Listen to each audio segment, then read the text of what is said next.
ಮಂತ್ರಿಯಾಗಿ ನನ್ನ ಕರ್ತವ್ಯಗಳನ್ನು ಶ್ರದ್ಧಾಪೂರ್ವಕವಾಗಿ ಮತ್ತು ಅಂತಃಕರಣಪೂರ್ವಕವಾಗಿ ನಿರ್ವಹಿಸುತ್ತೇನೆ ಎಂದು ಭಯ ಅಥವಾ ಪಕ್ಷಪಾತವಿಲ್ಲದೆ ರಾಗದ್ವೇಷವಿಲ್ಲದೆ ಎಲ್ಲ ಬಗೆಯ ಜನರಿಗೆ ಸಂವಿಧಾನಕ್ಕೆ ಮತ್ತು ಕಾನೂನಿಗೆ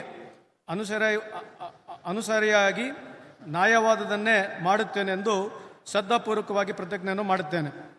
ನಾನು ಸಂತೋಷ್ ಎಸ್ಲಾಡ್ ಎಂಬ ಹೆಸರಿನ ನಾನು ಕರ್ನಾಟಕ ರಾಜ್ಯದ ಮಂತ್ರಿಯಾಗಿ ನನ್ನ ಪರ್ಯಾಲೋಚನೆಗೆ ತರಲಾಗುವ ಅಥವಾ ನನಗೆ ತಿಳಿದು ಬರುವ ಯಾವುದೇ ವಿಷಯವನ್ನು ರಾಜ್ಯದ ಮಂತ್ರಿಯಾಗಿ ನನ್ನ ಕರ್ತವ್ಯಗಳನ್ನು ಯುಕ್ತ ನಿರ್ವಹಣೆಗೆ ಅಗತ್ಯವಾಗಬಹುದಾದ ಸಂದರ್ಭದಲ್ಲದೆ ಅನ್ಯಥಾ ಯಾರೇ ವ್ಯಕ್ತಿ ಅಥವಾ ವ್ಯಕ್ತಿಗಳಿಗೆ ಪ್ರತ್ಯಕ್ಷವಾಗಿ ಅಥವಾ ಪರೋಕ್ಷವಾಗಿ ತಿಳಿಸುವುದಿಲ್ಲ ಅಥವಾ ಬಹಿರಂಗಪಡಿಸುವುದಿಲ್ಲ ಎಂದು ಶ್ರದ್ಧಾಪೂರ್ವಕವಾಗಿ ಪ್ರತಿಜ್ಞೆಯನ್ನು ಮಾಡುತ್ತೇನೆ.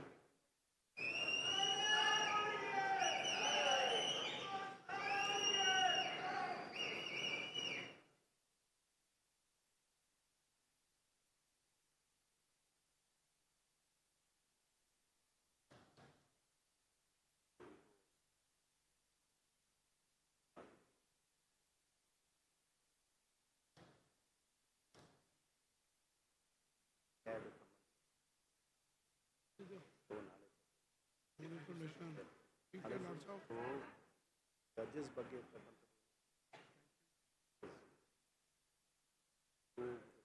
ಮೀಟಿಂಗ್ ಮಾಡಬೇಕಾಗೋದು.